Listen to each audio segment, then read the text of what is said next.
welcome back to the Beyond the Score podcast presented by The Northerner. I'm one of your co-hosts, Matthew Supinger, with your other co-host, Alex Perez. Alex, how are we doing today? Doing pretty good. How are you? Oh, doing phenomenal. The weather, we were just talking about that. Great weather outside. So good. Right? I love it. Every second of it. I mean, everybody is talking about, the leaves falling, the weather changing, Halloween coming around. I want it to be hot all the time. How can I sweat the most? That's usually what I ask of a forecast. How can I wear long sleeves and sweatpants and just be completely drenched by the end of the day? That's my goal. But we got quite the rundown for you all today, starting with some NKU sports, talking about some college football, some tough games there for some people in the studio today, doing some NFL coverage, some WNBA talk, and then everybody's favorite segment. It was just came out in every magazine that I read, because I read a lot of magazines, including The Northerner. Post-game presser is now number one in the world for segments on shows, every show. For Northerner sponsored podcasts. Yeah. Number one segment. Don't look it up, though. Yeah. For sure, yeah. Because, I think you should just kind of believe with what we say. That's just kind of the thing we try and roll with here on Beyond the Score. But, yeah, quick check-in. Behind-the-scenes director who did not forget the name of the segment today. Colton, how are we doing? Yeah, I'm doing great. Excited for the post-game presser. I got Garrett behind me doing Garrett things. Got what you got in the chair? Okay. Yeah, over here. So we can pop your head in. So we're all. You just got to go a little further. You got this. I was about to say, who is it? The anticipation is killing me.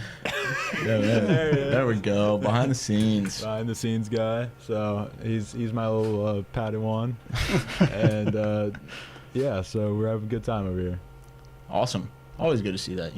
We were talking about giggles before the episode started. Seems like the vibes are all around just really good today. Yeah. Which means this episode is going to be really good, hopefully. Like all the other ones, I would say. Yeah. Starting with NKU sports, women's volleyball. Tough little weekend they had there up in Toledo. Played Marshall, played Toledo, played Eastern Washington, lost in all of them. Mm-hmm. Not the ideal weekend. But, Alex, what was it that you were seeing? We were able to score in them, which is obviously a huge plus. But what were you seeing from them that really stood out to you? I saw against Marshall, Joy Banks was killing it. She had 17 kills. But, that's just kind of, we've grown to know that about her. Lucy Cluxton. Yeah. A couple digs. You were able to see 15 in that first game against Marshall. But over the weekend in general, what did you see that stuck out to you? In that first game, you kind of hit every point that I had, honestly.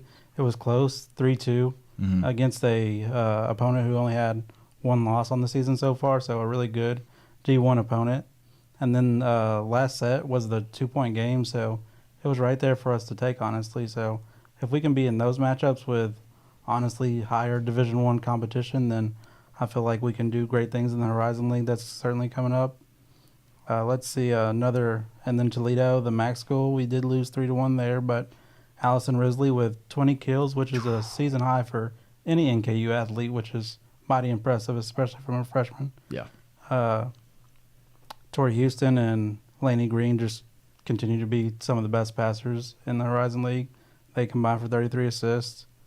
The only thing that kind of tore NKU up was they had 9 more errors, and Toledo had 6 more blocks, so they were kind of strong at the net. And then against Eastern Washington, they pretty much dominated the game. They had 13 more blocks and 10 less errors, so that was a tough game. But Ivy Stocks hasn't really had a standout game until this one, where she had a .438 hitting percentage. NKU was up 16-10 in the fourth set. Could have forced a fifth set, but just a bitter end to the weekend because they gave up that lead and ended up losing that match. But all around, promising stuff from them heading into the Horizon League play.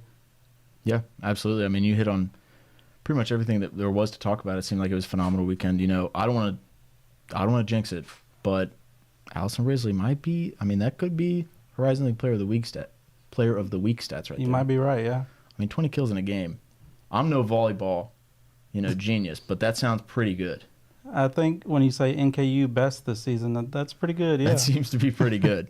So, yeah, great weekend for volleyball. Men's soccer, able to get a big win there, able to beat Bellarmine in a rock fight. 1-0, much-needed win. It seems like the season is kind of starting to push a little bit more for them. Women's soccer, my bad. It's all men's good. soccer.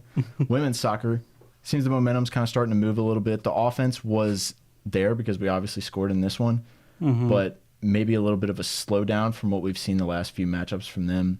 What was it in this one that, you feel like is starting to kind of swing the pendulum for them?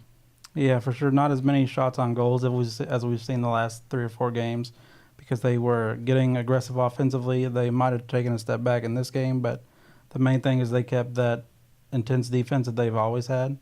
So it was tough for Bellarmine to score. Lily Yordy was able to get the game winner, so that was big. As long as we're putting points on the board and pitching shutouts like we have been, I think we'll be able to stay strong, especially in our record. And again, going into Horizon League play. Yeah, absolutely. Now going to men's soccer. Well, first off, I think we want to mention that, I guess they won't see this till Sunday, but tonight they play Milwaukee. Yeah. And Pups at the Pitch. What a fun one. Such a great environment. Me and you went to the men's soccer one. That was Pups at the Pitch. There's nothing better than dogs at a game. Yeah, that's actually a perfect transition into men's soccer now.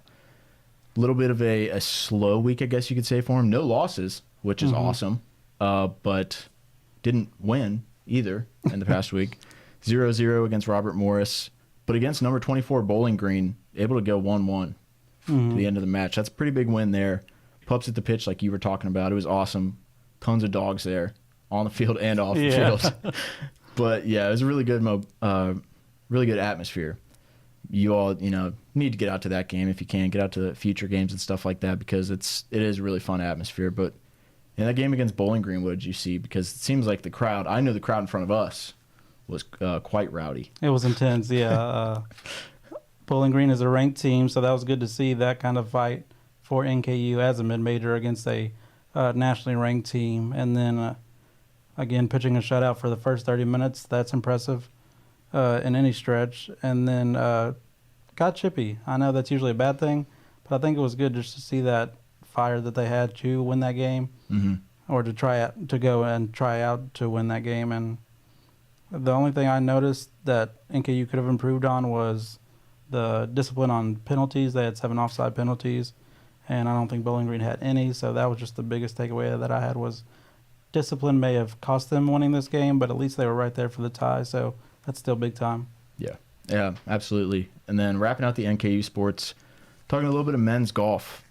We finished 9th out of 15th in this most recent invitational that we were a part of.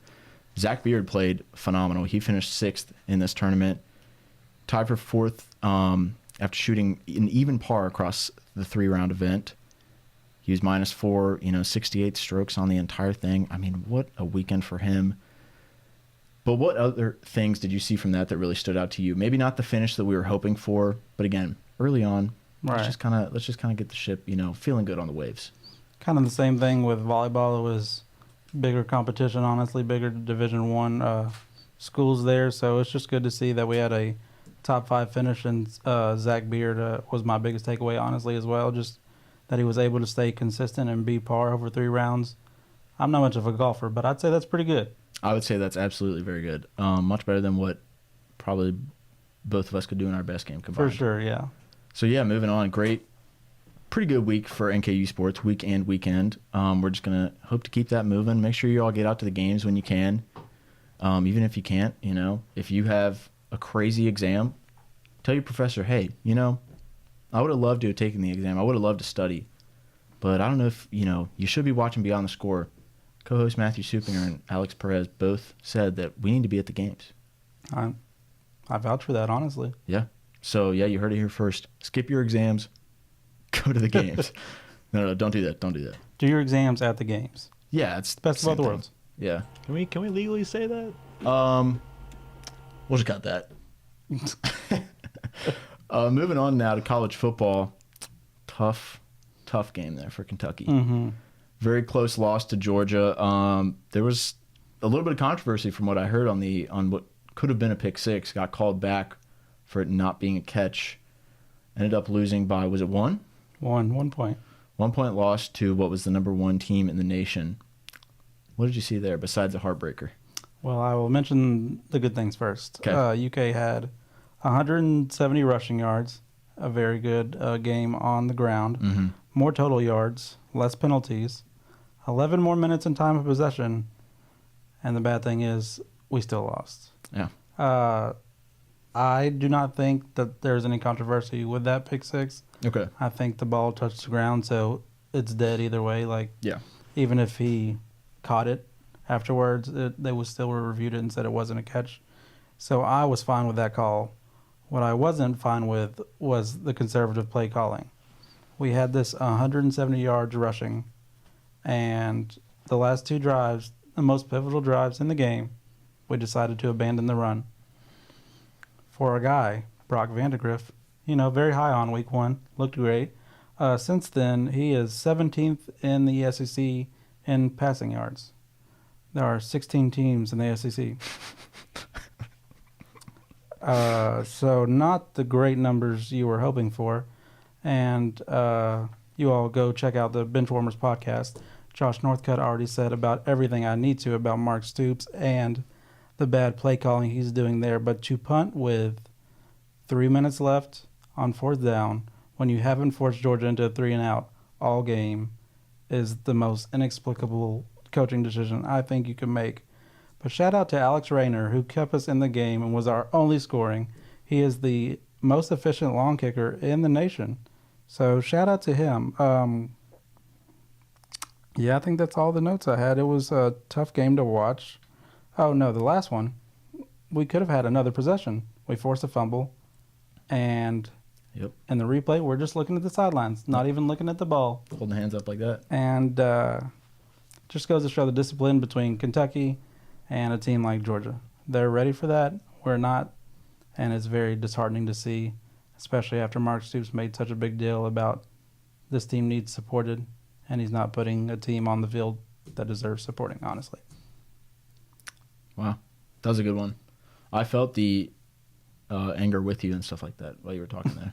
And I did tune in to the second half, and I saw, not the fumble. I didn't really see the guy that was just standing there, chilling until they did show the replay. Yeah. I'm like, that's weird. That's a ball on the ground. Whether it's alive or not, I would think you'd maybe want to grab it. Yeah, for sure. But yeah, that was a tough one. But I don't know if it was as tough as what Purdue did this weekend. Colton, how are we feeling? I'm ready for basketball season. I sure am ready for basketball season. Rough scene in West Lafayette. Yeah. I don't even like the thing is, Alex, you can sit there and like it was less painful for me because it was just I didn't have a chance. I didn't get to watch the beginning of the game. I was working on a project, and so then I look at my phone and I'm like 21-0, and I didn't even look at the rest of the game, and then I just saw the final 63-0, I think, 66-7. Yeah, I didn't look at the 7. You scored. That's good. Yeah. I think the main issue was, and when I say project, I mean I was trying to get in to coach, and they wouldn't let me in. I don't know why. Like, did you have your credential? That's what happened. I had my credential and everything. Did and you tell him? Just like, no, this random dude from Illinois, defensive coordinator, he's actually our coach. I'm like, what do you mean? Did you tell him you were like, hey guys, I don't know if you've been tuning into the Beyond the Score podcast, but like, you know how good I am. There's a dynasty going on. Yeah. Dynasty, literally 2-time national champion. Like, come on, like you're not going to let me at least on the sidelines? If I knew you weren't on the sidelines, I wouldn't have even watched it. That explains his loss. Yeah, that's it. I don't know. I guess they thought when I said I was taking a break for the bye week, they thought I was done. I don't know. I mean, I don't know, but just the wrong week to play Notre Dame, honestly. Since you didn't watch it, Colton, I got the stats for you. Notre Dame had 400 more total yards, outrushed by 300 yards. Purdue was 1-12 on 3rd down, and they threw 2 interceptions. Notre Dame also had 11 more minutes of time of possession. That's a huge difference. So yeah. Again, just the wrong week to be playing Notre Dame. Yeah. Sorry, Colton. So Colton, do you think if you guys had those 11 minutes, if it was like even, you think you win that game? Yep. That was it. Okay. That was the reason we lost the game was the 11 minutes of possession time. Difference. Okay. Yep. Do you have anything that you, if you want to look into the camera and just vent or just, we We got to get our views up too. So if you want I to mean- say something on the screen, a little mic or something, that'd be cool. I wish I could say I was surprised. It's like with Alex, like you had a chance and you can vent, but there's just no anger inside. I'm just ready for basketball season, you know? Yeah. Like I love football, but like Bengals 0-2, Purdue. It's just a rough football season for me. I mean, my fantasy team is the only thing going for me, 1-1 so far. That's pretty good. Did you win this past weekend? No. Oh, okay. Well, never mind. Well, I got killed by Marvin Harrison Jr. Oh, so yeah. Just his existence was all that was needed, but we'll be back. We'll be back and better. But Oh. actually, I got Perez I was this about week. to say he's up against the powerhouse this week, so Oh, yeah. it may look a lot like that Notre Dame game, but we will see. No. a little bit of smack talk. There we You're go. gonna have to bring that back right here because this I am actually coaching this team, so That's fair. That's fair. they got you. I made a pretty sneaky deal today. Did you see that? I did see that. What was the deal? I don't know how you made that happen, but I have my ways. I saw a man that needed a running back and is missing Christian McCaffrey and was like, "Oh, Deebo Samuel is doubtful this week. Maybe he's a little desperate. Bring me Deebo. I'll give you Tajay Spears and Pat Freiermuth." yeah, So that's a robbery. Yeah. But yeah. Colton, I know you said you were ready for basketball season. Are you a little worried about the Norse coming to town? I can't comment on this. I have an NDA I signed. Okay. That's fair. I cannot go on either side. I guess with this shirt on, maybe a little bit, but yeah, cannot comment on It's going to be a good one. that's all an I can alleged say. game between NKU and Purdue. Basketball is really about the friends we make along the way. Right. That's all that matters. That's That's, what the that's real the national national championship. championship, huh? The friends you make along Yeah. the way, Yeah. not the UConn. No. To get back to you guys. So, yeah, tough one for both of you guys this past weekend. Ohio State wasn't playing, so Yeah. let's go. We can't lose if you don't play. Hey, we Surprises. scored more points than Ohio State. Let's go. There you That's go. real. Surprises from week 2. Did you guys have any real crazy ones? Maybe I'm biased because I didn't really have like a game to sit and watch for my team this past weekend. Mm-hmm. Felt like this was a little bit of a slow weekend in college football. Uh, Besides, the Kentucky and Georgia game ending up being pretty good. Yeah, I was about to say there's not many surprises this week. I am surprised that Texas is undefeated and now has a quarterback situation going on. Yeah. Arch Manning had quite the game, 223 yards on 9 of 12 passing with 4 touchdowns and a 99 QBR. Yeah. So that's a pretty good game. He has Wills, too, with 67 yards touchdown. 1 month from today is Texas versus Georgia. So I'm very excited for that game and excited to see who the quarterback will be. I'd say that's probably going to feed families. I'd say so, yeah. That game is going to be a good one. Yeah, I would say I got to tune into a little bit of that one. That's so interesting. I saw NIL valuations today, which obviously this is not indicative of stats, but seeing both Quinn and Arch in like the top 5, I'm just like, come on. Can't It's you just like 4 give, points, that's give what it another is. one? There we go. Quote him on that one and put it on a shirt. Aura points. NIL is Aura points. That's all it is. I'm actually writing a paper about NIL, so I will use that. Please do. Free of charge, too. Don't even worry about it. Yeah, I appreciate that, man. I really appreciate that. I did try and get your autograph the other day, though, and you. That told me is that you also were- an NIL thing. So, Okay. So is that something I yeah, got I'm to going pay to to get? need a check for that. Sorry, bud. Well, I didn't get your signature because the price was a little steep. Yeah, you didn't come with the right check. Okay. What's the check? What's the average check looking like for that? We'll have to put that in paperwork. That's not something I can discuss on a broadcast. It's recording though, so. Just if you Anyways, do, that's did it. you have any surprises from week 2? Not really. It was just kind of like, the Kentucky game, I was a little surprised that it did stay that close. I was glad because it made a good game to tune into. I thought watching Arch play was really cool. So you said he was 9 of 12, right? 9 of 12 with 4 passing touchdowns. Mm-hmm. I think that's a crazy stat because to go 9 of 12, 4 passing touchdowns, that means you had 5 passes like that weren't touchdowns. That's like almost 50-50. More In case you touchdowns guys- than incompletions. Yeah. So that's a pretty good week in football, I'd say, for him. I'm excited to see how he fares this week because I know, is it ULM they're playing? Mm-hmm. Has been talking a little bit of smack, saying that they have players that played against him in high school and they're not scared. That's tough competition. Yeah. I know they're scared. ULM, Texas- fabled. Texas has to be scared for sure. Oh, yeah. That's a fabled, legacy team, I'd say. But, yeah, no, I don't really have any crazy surprises. Colton, do you have any surprises from this past week? I just a couple things I noticed. Toledo and their game against Mississippi State. That's true. That was a Big Mac win there. Oregon, my champion. It's not necessarily a surprise, but they looked very good against their rival after kind of stumbling out the gates a little bit. So seeing them put up a lot of points on Oregon State definitely was a surprise to me. And glad. Hopefully they keep that up throughout the season. I'm sure Matt doesn't feel the same way about that, but they got Ohio State here in a couple of weeks. Yep. But, It's going to be a good one. other than that, it's felt like a pretty chalky way of it. Colorado State did nothing to Colorado. And everything else kind of played out the same. Florida State once again did Florida State things and lost to Memphis, as me and Josh predicted. So, Yep. they might go 0-4. Who are they playing this week? I forget. Who are they playing this week, Garrett?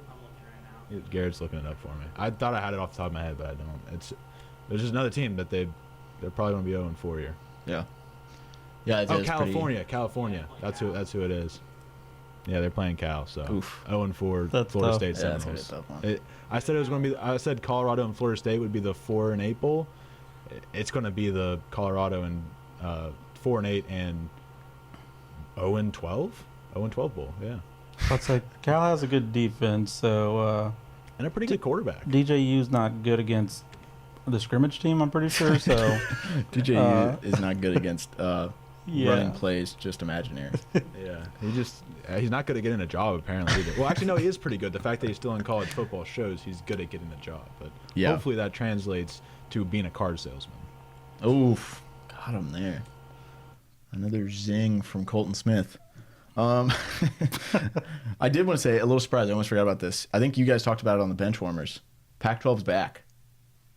So back. So back. So back. We are back like we never left. Mm-hmm. So, yeah, a little cool thing there. Don't know if I'm surprised because We'll you get 11 o'clock games back. I am so excited. Mm-hmm. never have enough college football. Not at all. Apparently they might be picking up. I saw rumors of Memphis and USF, my favorite Pacific state, Florida. That's exciting. Yeah, that is a cool one. It's a big news maker. Yeah. NFL news. Talking a little bit about the schedule. Tua, once again, poor guy. He took another hit, another concussion this past week against the Bills in the Thursday night game. I think it is now 3 or 4. Hey, can you say his full name as it's read on the rundown? I don't. Oh, that's weird. Mine just has Tua. Oh, Just okay. Tua. Talking about Loa. All right. I don't- My rundown's just different, I guess. Yeah, what's yours? Can you say yours? No. I think the host should be the one to say the name. So I don't want to intervene Yeah. on such things. Sorry, I would like to, but mine's just Tua. Must have got different papers. I don't know. Did you get a different one or Some something? with that printer. I don't know. That's weird. Yeah. Yeah, sorry. If you guys want to, in the back, you're more than welcome to. That's all up to you all though. But to us. but anyways, yeah, another concussion for him really puts into question, the football just journey. He's gotten hit a lot, taken a lot of bad injuries. Mm-hmm. He's suffered not just like concussions, but very bad concussions the past couple of years. Kind of puts into question whether or not you still should be playing the game. So I was a little curious, what's your guys' standpoint on it? What do you think? This is something where it's like, go back out and play? Because it seems like it's been a consensus of don't play, just stop. I agree, because I think it's becoming too common with him now. And it's a guy, uber talented coming into the league. Played pretty well last year.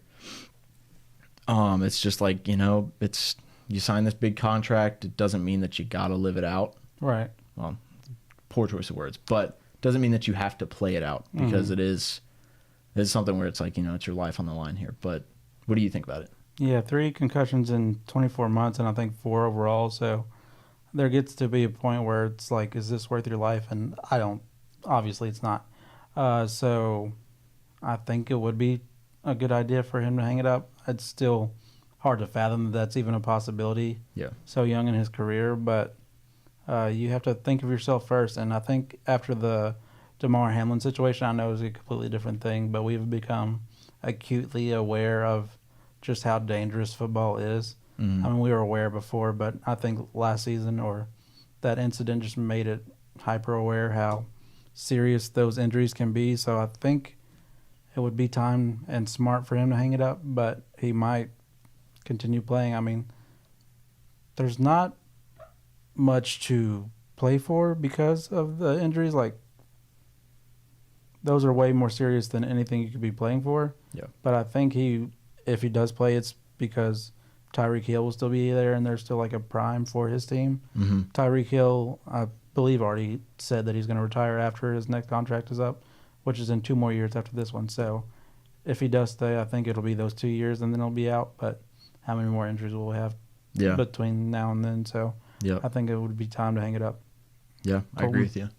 Colton, do you have much to say? What's kind of your thoughts on it? Yeah, I went on a pretty long spiel on the bench warmer, so I will spare you of most of that. But at the end of the day, it's up to Tua. I don't want to be, this guy in the chair, even though I am a guy in a chair right now, telling Tua to sit and not play. But in reality, I'll tell it how it is. He is risking his life every time he goes there on the field. He has a great head on his shoulders.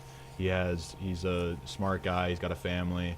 And he is putting that at risk when he plays. And God forbid anything ever happened to him on that. But at the end of the day, I think it's up to him. A lot of people want to say, well, if I was Tua, I would say, you don't know because you didn't play college football. You didn't go through all of that. You haven't been in the position he's at right now with a team that I thought at the beginning of the season could win a championship. And still, I think with Tua at full health could win a championship. And, there's a lot with that. But like you guys said, it's also not worth risking your life for, and that is what I would say. But I'm not telling Tua what to do. Whatever he thinks is right. I think at some point, I think you said 3 confirmed, 4 probably because that one where you fell over but you never got checked on it. Right. 4 is typically when you're told to stop what you're doing. You need to find a different path. So hopefully it all works out is all I can say. But yeah. They play Seattle this week at 4 o'clock. Do you know, is Tua set to play or is he sitting? Currently He's questionable. Okay. I think they moved him to injured reserve, actually. Is he IR now? Yeah. Okay. So he'll be out at least 4 games. Yeah. Skylar Thompson is the quarterback they have right now in his place. They signed Tyler Huntley off the Ravens practice squad, which is a better replacement, I think. Not a bad pickup. So I think he'll be the starter until Tua can make it back, or if he does come back. Yeah. Tough situation there in Miami for him. Colton, I think that was very well said. We have opinions, obviously, but at the end of the day, it's up to the player what they feel is right. But yeah, week 2 in general. I mean, what a week it was. It seems like right now there's not a team that is a bona fide that team I could see going to the Super Bowl. Right. I think right now there's still so much uncertainty with Cowboys got their doors blown off. The Jets barely were slipping by the Titans there. Not that I think that the Jets are Super Bowl contenders. I don't think that. Ravens lose to the Raiders. Rams get blown out by the Cardinals. Steelers are 2-0 and they don't have a touchdown. It's the Falcons beat the Eagles. It's been a very up and down season, and we're just 2 weeks in. What was your favorite game of the week? Favorite game of the week? Not one you're going to be excited about, but probably the Bengals and the Chiefs. Yeah. That always lives up to expectations, honestly. A couple questionable calls with Chase being basically called for a technical, which I've never seen in football, I don't think. I don't think the defensive pass interference was a bad call. Others may. But just going towards the Bengals 150 yards for Kansas City on the ground and a pretty much non-existent rushing game for Cincinnati. So that's tough to see. And the Bengals are 0-2 for the 5th time in 6 years under Zach Taylor. Yeah. So would you say Zach Taylor's to blame, or are there other things going on there? I think this team was the best Bengals team we've seen this early on in the past few years. I think they played like they, had nothing to lose, which I think was awesome. I think they went out there and really utilized their resources as they utilized their resources a lot more than they did last week against New England. I thought this team looked amazing. I think it was probably my favorite game of the week just for the fact that it was a phenomenal game. You had highlights left and right. Stick it in for the post-game presser. Can we talk about that there? But yeah, it was just a really good game. It seems like they are playing like they should be. I think the defense can obviously step it up. I did see a stat.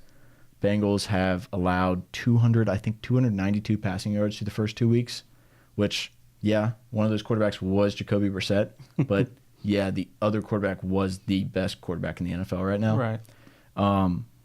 So I think this last week was a really good sign. I agree with you. I don't think it was a bad pass interference call. I think the biggest issue was the time that it came at. Not saying that you shouldn't throw the flag in clutch time. Not my point. But there's been some plays in the past where not saying it's just the Bengals, not saying it's always the Chiefs to get it, where you probably don't throw that flag. You let them go for the play. I think there was a play earlier in the game when Cam Taylor-Britt went for the ball. I think he was guarding Rashee Rice. Kind of bumped Rashee in his back. Couldn't make the play. People thought it was PI. Tony Romo, which everybody knows, he's the smartest guy up in the booth. Yeah. Thought it was PI. I don't know, Jim. I don't know. But I don't think it was a horrible call at the end of the game. I just feel like I would call that one against Cam Taylor-Britt before I would the end of the game one. Just Fair. for the plain and simple fact of going up for the ball, and you're trying to make a play, and it is kind of like, what do? You know, you just kind of got to like evade him. It's like the whole thing of don't put all your body weight on the quarterback when you sack him. Well, I mean, how do I do that You in may motion? tuck him in. Like it's just, but yeah, I think 0-2 start. Who would I blame it on? Historically, Zach. Yeah. Because they've looked horrible in their earlier games under Zach. This week, I'm not going to blame Zach because I feel like he played a pretty well game. Run game, it didn't look great. Run defense didn't look great. Pass defense looked really good. You know, besides the one beautiful ball that went lofting over Cam Taylor-Britt's head to Rashee Rice, that was just a great pass. And even then, Cam Taylor-Britt is a fingernail away from touching that ball. But yeah, I don't really think it was Zach's fault on this one. I thought it was a great game. I thought they made great calls. It was just, came down to clutch time and couldn't come through with it. So, Colton, before I get to more Week 2 takeaways, do you have anything to say about the Bengals? Do I have something to say about the Bengals? I'll try and keep it short. When you say Zach Taylor, I do agree he doesn't shoulder most of the blame. I just have a couple questions since he's the offensive decision maker, basically. And my point is he should not be the offensive decision maker. Mm-hmm. Why is Chase Brown getting so little touches? And what little touches he gets, he looks great. The other question I have is what the hell is our red zone offense? Yeah. Like, it looks disgusting. It looks like me on Madden. Like, it's just disgusting. I believe Irwin is the stat Josh threw out in his rant. Irwin has the most red zone targets of anybody. We have Jamar Chase. We don't have T. Higgins yet, but we have Yoshi. Yoshi got 2 tutties. Yep. Like, he looks like a pretty good red zone threat. We have Gesicki. Like, why is Irwin? I don't mind Irwin as our 4th or 5th string wide receiver, but like, why is he currently number 1 when it comes to the red zone? So, I mean, and that's not entirely a Zach Taylor thing. That's Joe Burrow throwing the ball to him thing too. But I don't know. And then the whole Jamar Chase thing, I don't even know where to start on that because I don't think I've seen him run a deep route the entirety of the season so far. Like maybe in the Patriots game and I missed it, but like in that game, it was just. Oh, he just did a little curl route or a little dump out to Chase and nothing serious. But yeah, I guess that's a little summary. And my other question is why I can't even think of the guy's name who got the PI, but why was he on the field in the first place? He's our 6th string cornerback. Oh yeah, like was it DeJuan Anthony or something like that? Anthony, yeah, he's a rookie, so that was the first time I had seen him on the field. So I was like, why is this guy on the field in the first place? But that being said, our secondary looked great throughout that game. That was a stat I wanted to point out, was that was Patrick Mahomes, the least amount of yards Patrick Mahomes has ever had, passing yards, in a game besides one where I should just say it this way, in a game that he finished. The other one, one other game was less than that, and he did not finish that game. Yeah. So that secondary looked tough, and hopefully that carries on throughout the season. The rush defense does not look tough, and it's only getting worse because I think Rankins is out for sure. B.J. Hill looks like he's probably going to be out, and Josh doesn't even know who's behind him, and that means I don't know who's behind him. I think Carter's a name, but Zach Carter. Zach Carter, yeah. But they look great out there. All that being said, they did look great out there. It's just there's just a lot of questions that I feel like if those were answered, we probably would have ended up winning that game. Yeah, I agree with you there. I think the Chase Brown thing especially really bothered me because I think he had 4 carries. Zach Moss had 12 carries. I think Zach Moss maybe finished with 50 yards rushing. Might have been more. I don't know. They both had mid-30s. Okay. I didn't think he had that many. I think it just circles back to a thing last year. Sorry to cut you off. No, you're good. I feel like we underuse our backs. Like, we had Joe Mixon, and we hardly ever used him. And when we did, it was in, like, just weird sets. We need to establish a run game. We are one-dimensional as we are right now. And if we don't establish that run game, we're going to have to just rely on Burrow, put pressure on Burrow. And that's what makes C.J. Stroud and that Texans team look tough, because they can do it both ways. They can give it to Joe Mixon, or they can air it out to one of the best receiving core in the league. So I'll give it back to y'all. Yeah, Chase Brown, I think, finished for 4 carries, around 30 yards, which is much better efficiency than what Zach Moss had. So, yeah, that one was really confusing me. Same thing. Trent Irwin, I didn't understand why he's still getting the targets he is, especially with Jermaine Burton going in, catching a long ball for 47 yards, and then they go, nah, that's good. Sit on down. Yeah, that's cool. Go stand next to T. Higgins and watch this crazy cool Cam Taylor Britt pick. Yeah, there were definitely question marks after that. Eric All, though, I did want to mention, he played really well. Gesicki played really well. Tight end room is awesome this year. Very happy about that. So, if you will, I have a couple more rants I would like to make about week 2. Yeah. First off, what are the Ravens doing? Yeah. They have Derrick Henry. I don't know if they know. It doesn't seem like they know. He was at 5 yards per carry in week 2, and they abandoned the run in the fourth quarter in week 2, much like they did week 1. Todd Monken, just a great offensive coordinator, it appears. Derrick Henry has a combined 3 runs for 12 yards in the last 10 minutes combined of week 1 and 2. Yeah. That's a fireable offense. Second thing, are the Bills actually good? It's a good question. Because they have 30-plus points in the last 2 weeks with no real offensive threat. How? I don't know. Defensive and special teams touchdowns for both in both weeks, so that's impressive. So that may be part of it, but I just don't understand how the Bills are scoring like this. Yeah. And then my last one, since I didn't talk about them last week, and I feel like I must now, the Steelers are never changing. Yeah. They won't be the Killer Bees offense ever again. We're going to rely on our best long-range kicker of all time, Chris Boswell, 82% at 50-plus yard field goals, if you're wondering. And Justin Fields, who is just in the game to manage mistakes instead of actually throw down the field. But Justin Fields, who has won 6 of his last 8 starts, so, he's a win winner. is a win. Blake Bortles-esque, I guess you could say. And that's all I really had. I just needed to talk about those 3 teams because they needed rants for different reasons. Yep. I have something I would like to pose. You asked the question why the Bills look so good without any real weapons. It's because Josh Allen. That's fair, yeah. And James Cook. James Cook just He's cooked doing last good, week. yeah.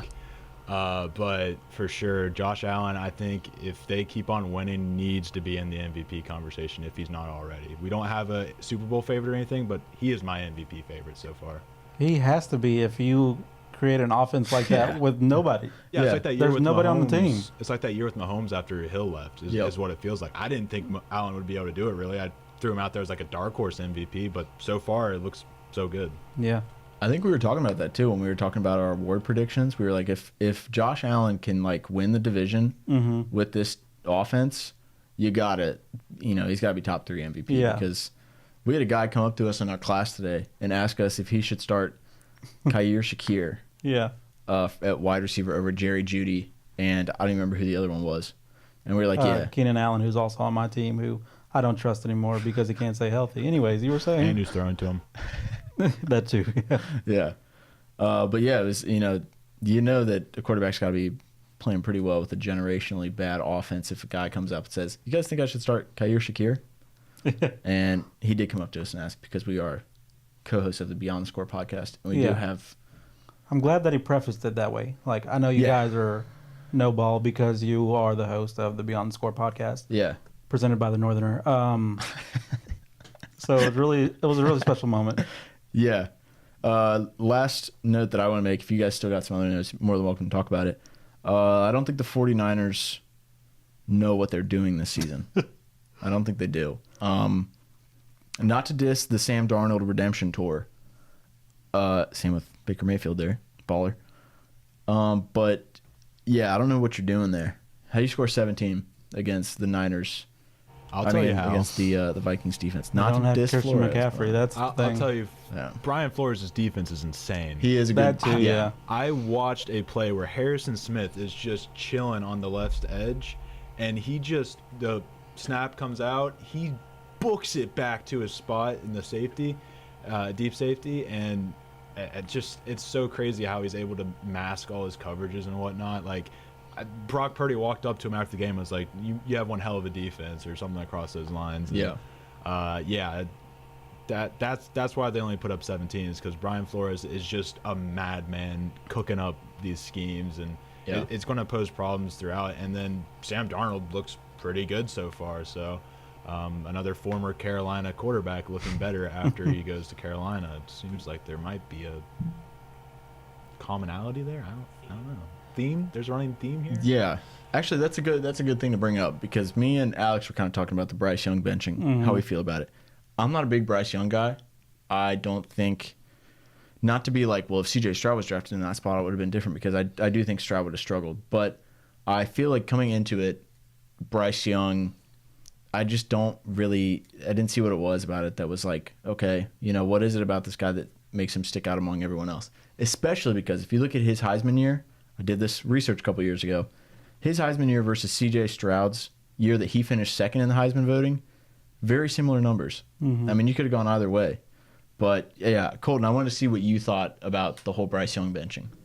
Yeah, so actually, I wholeheartedly agree with you on that, although I am a Bryce Young defender just in the fact that I think he was given no chance. But I don't think he should have been a first overall pick to begin with. I thought he was a pretty average, pick him up in the 3rd to 4th round type of guy, and or second, I don't know. Hey, that's a pretty good take there. Yeah, I feel like he was pick him up, take a chance on him, maybe he develops in your system, and the tools are obviously there for Bryce Young to do it. But I think, definitely C.J. Stroud was obviously the better quarterback going into there. I remember the whole thing with his IQ was being questioned, and now he's like one of the smartest young QBs in the NFL. Like, it's just funny how that all plays out. But I think with Bryce Young, he was not going to succeed. You have no NFL experience. You're on the worst team in the NFL, the worst talent around him, worst offensive line last season. He was throwing to Adam Thielen last year as his best. Hayden Hurst, the ghost of Hayden Hurst, was there. And I hope he's doing better. I remember he got hurt, so I probably shouldn't have said that. I saw him at CVG a couple years ago. Oh, really? Yeah, I met him at CVG. I was walking. He seemed like a really cool guy, really cool dude. I wish we would have kept him. Yeah, super cool. I walked up to him. I was. It's kind of funny because he's very recognizable.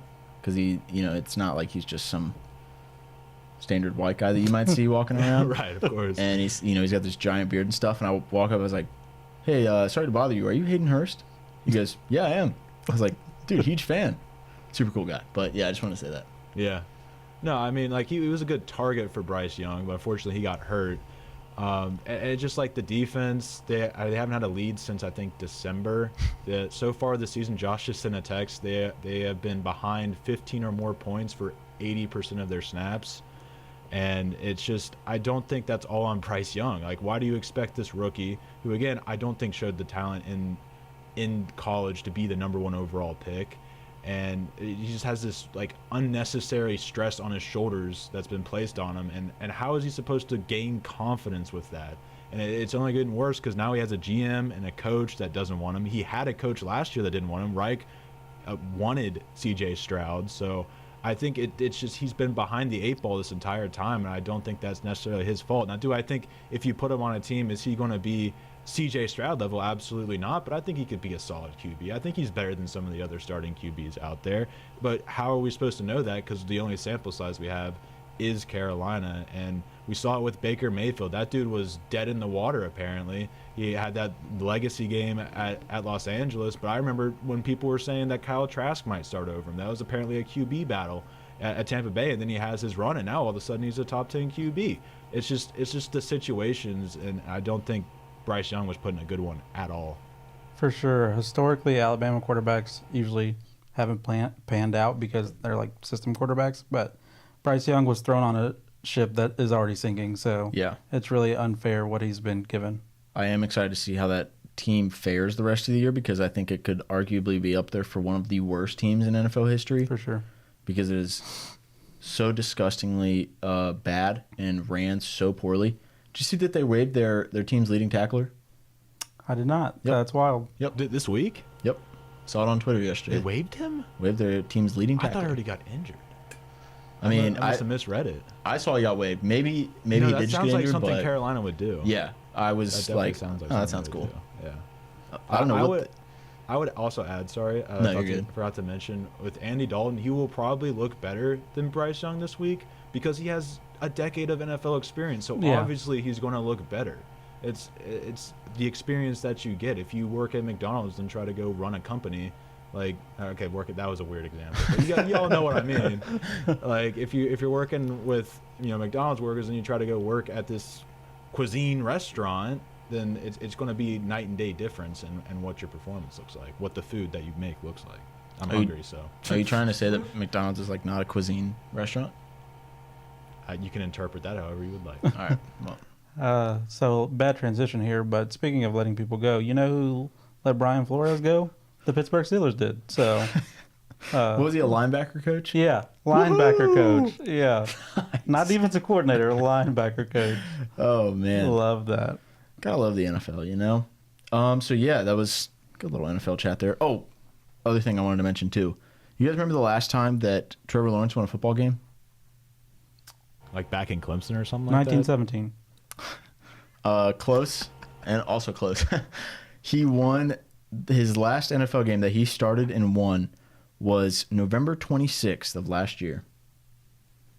It It's is. something to be thankful for. that? I'm Then going to need a clip No. of that. I'm going to send that to Josh. Yep. He. Make sure you get that to me. I think it is.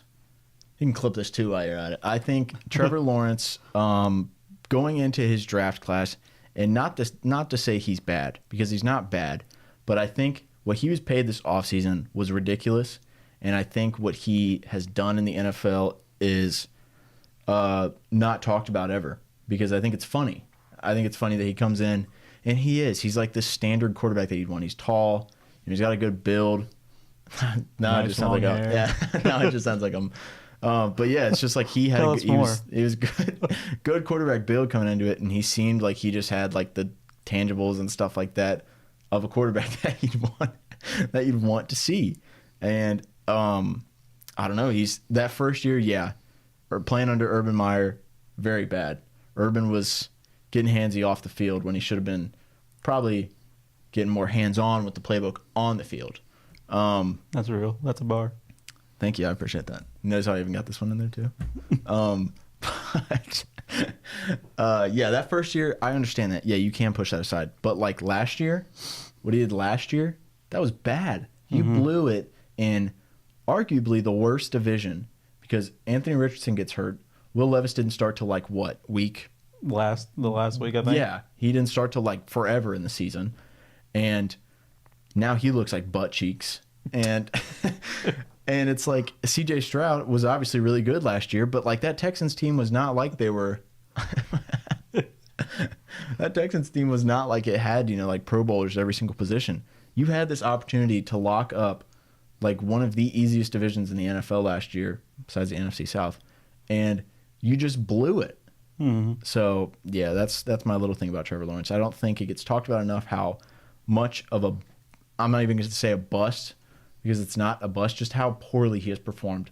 How mid he is. Yeah, completely agree. In TikTok terms, historically mid. Yeah, it's been pretty bad. I thought they were like that last year too, and then that happened. Doug Peterson doesn't even look like he's involved. Like he's just there. Poor Dougie. Just collecting a check. Like, I love Doug. I don't know what happened to that team, but it ain't pretty. Yeah. So yeah, moving on from the NFL now. WNBA, there's been some big news there. Caitlin Clark continues to add on to her historic season. What? Just laughing at the absurdity that is Caitlin Clark. That's all. Oh yeah, no, she's very crazy. Potentially someone who's even more absurd than her, Aja Wilson. First player to score 1,000 points in a season. Off the charts. I did see today people talking about, what is she? She's leading the league in blocks, I believe. And I think she's like top 5 in blocks and steals. I think this is kind of crazy because, and I get it, in the past, women's basketball has it has not gotten the coverage that it has deserved in the past. Right. I don't get how this isn't like plastered on everything, because it is like a, giant amongst children. Like, she just is so much better than everybody else. Yeah, I completely agree. There is almost too much hype around Caitlin Clark. I mean, obviously, she's the best rookie in the game. Clip that one. Clip that. Obviously, she's the best rookie in the game. One of her biggest fans. But Aja Wilson, and I don't think I'm being hyperbolic by saying this, that she's having the best season for a WNBA player ever. Yep. She is number 1 in points, rebounds, and blocks, while setting single-season records for all 3 of those. She is a little down in steals. She's only 5th in the entire league. So she could be doing better there. She's about to win her 3rd MVP and 2nd Finals MVP, on the way to a 3-peat as the best player on the best team. This is her 7th year. Yeah. That's it. 7. She's 28.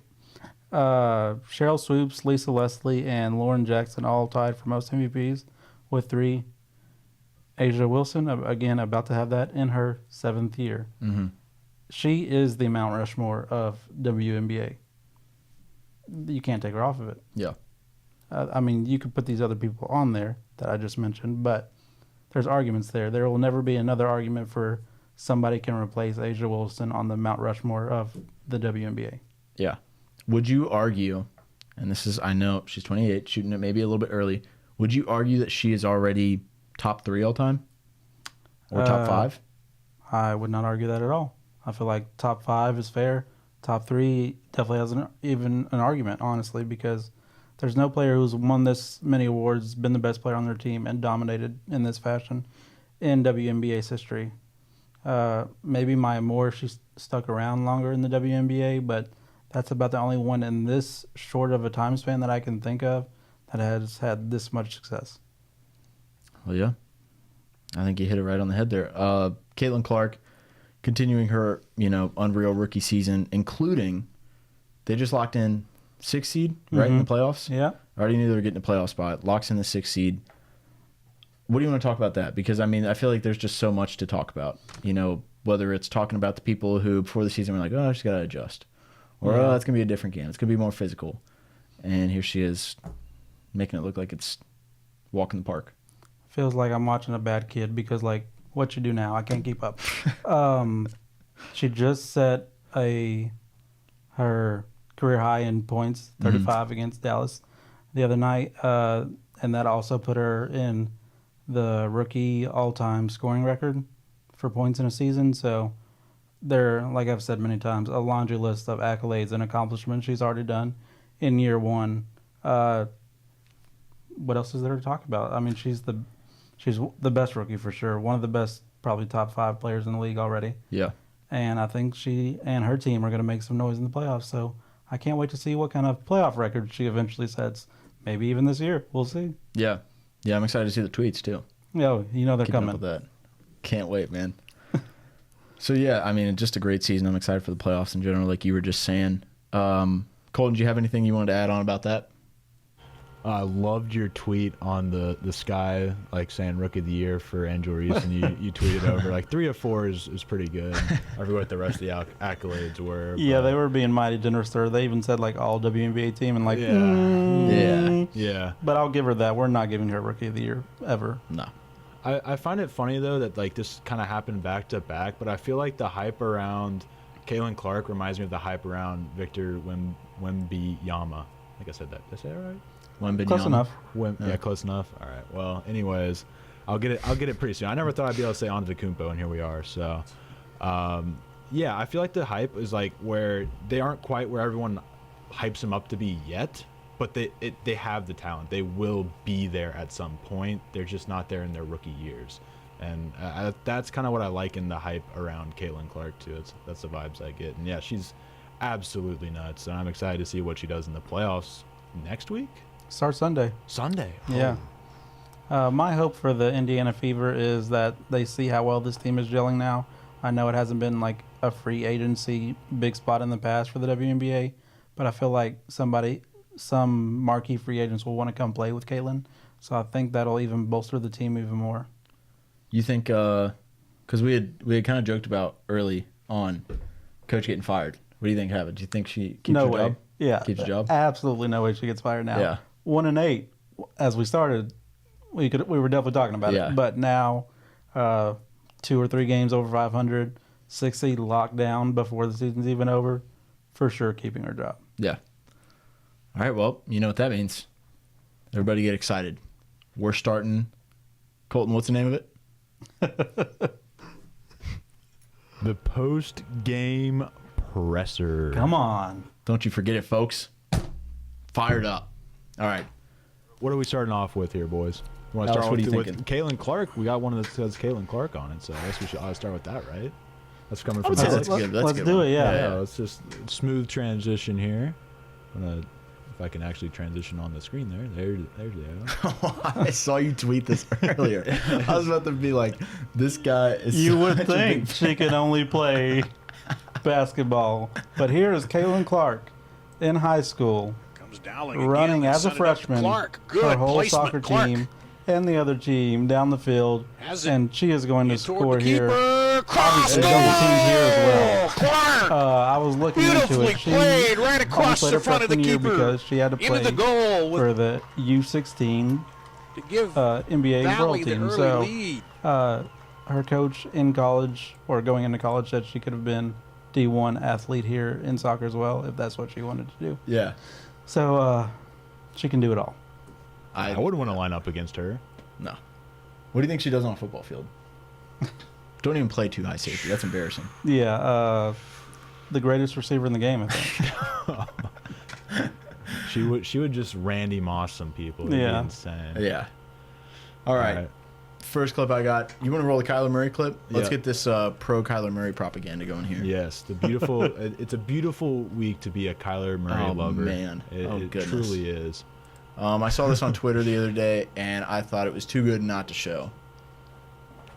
And people could say what they want. Oh, he looks like a man. He's flying right now. Yeah, he's flying. I don't know why on these it goes twice as fast. So I'll put it on normal speed for you, Okay.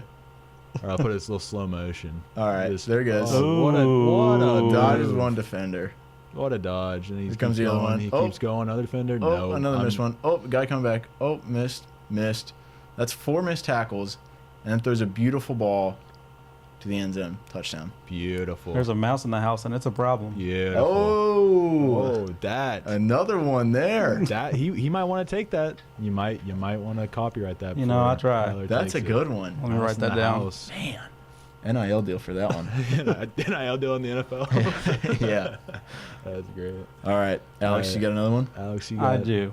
That's the ref one. And everybody's That's the seen this greatest- one. Greatest ref of all time. Everybody's seen this Ain't highlight. no ref hustling like For this the ref here. highlight. Absolutely. Is this the ref from the soccer Yeah. game the other night? Actually straight Up and down the sideline. No, this is from the Vikings game. Oof. Justin Jefferson, Oh, yeah. of course, 97-yard touchdown, whatever. Look at this ref who is moving Oh, hey. like he is late on the rent. He is hustling. Look at that hesitation right there. Dude, he's not even breaking a sweat What either. an athletic feat. How is he Hey. beating the 49ers defense to the end Come zone? on. He would have caught Justin Jefferson before they did. Just too smooth. Look at him. And watch it. The celebration, boom, walk backwards. That's cold. That's the greatest athletic accomplishment I think I've ever seen from a referee, and it deserved highlight. That guy's 40 time. It's got to be insane. For sure, yeah. Yeah, he could have played. He must have gotten hurt or something. Yeah, he's running 4.3 Yeah, for sure. now. He's running a 4.3. My final highlight. Colton, cue this puppy up. Yeah. You all already know. We're going to put it in slow motion. Because it's going to try to go twice as fast. This is your all's go-to, by the way, throwing this ball. Don't forget it. So, the greatest, best quarterback in the league, apparently. May or may not be. Just, it was a dime, right? Oh, Wrong. One hand. Wrong. Disgusting. Caught that ball like it was a cold and flu season. Oh, my gosh. Get this guy some wide receiver reps. He needs Jamar Chase. That was disgusting. Yeah, that's your old wide receiver one right there. That's Garrett's wide receiver one in fantasy. Yeah, but to add on top of, that was an insane catch, obviously. To add on top of it, he had been, and I assume you probably heard about it, talking some smack about Xavier Worthy. Mm-hmm. And I'm going to say it now. Talking the right stuff. Yeah. Saying the right things. Saying Xavier Worthy's just fast. He can just run. Streaks or run an end around. So like every Chiefs wide receiver. Yeah. Running a streak. Goes, step for step with him. Picks that one off. Cam Taylor-Britt. Top 5 corner in the league by the end of the season. Already is right now. So that's what I gotta say. Yeah. And what am I doing? I'm such a silly goose. I was thinking about this one earlier. Alex, did you have anything you were needing to say, or like anything about sports or anything like that? My final word. I just wanted to say congratulations to Woj on a great career, 27 years in the business. Salute to you. There will never be another Woj bomb. Last one was Isaac Okoro was quite a way to. He had to wake up at 3 a.m. to state that, and he was like, "I gotta go. This is it." Absolutely, that's a good one. Colton, is there anything you need to say? No, just the usual. Okay, just a little sign off note. Sorry, thinking here for you. Shout out, Woj. I talked about last week. I was at work. Just the other day, I was strolling through the park near my house, and I saw a kid. He was playing with his chalk. Playing with the chalk, drawing on the sidewalk. And his mom was sitting on the bench, and she was on her phone. She was checking something out, and you just tell she's really devastated about whatever she saw on her phone. And it's not funny. I'm just smiling because what this kid said was just so wise. So she's looking at something on her phone. She's really upset about it. And his son is drawing. He goes, "Look, mother. Look, mother. Look what I've drawn." And I was like, "This kid draws." So I stopped for a second and I turned around and look. And the mom is like, "Yeah, I'll look in just a second, buddy. I'll look in just a second, Brady." And he goes, "Mother, you must look now, for the fruits of today are only ripe today." Wow. "They will never be ripe another day, for it will be a new fruit at that moment." I thought it was just really sweet and very wise. That's moving, honestly. I would say. Yeah, I went over and I shook the kid's hand and I said, "Hey, I'm going to talk about that on my podcast for a moment." Luke Mba Amute. And that will do it for the Beyond the Score podcast this week. Be sure to follow us on Instagram and Twitter at BT_the_word_, and YouTube at Beyond the Score 123. Big thanks to NKU Media Service for you letting us use the studio. For myself, Alex Perez, Matt Supinger, and the director, Colton Smith. Go check out the North Bend Performance podcast. We will see you all in the next one.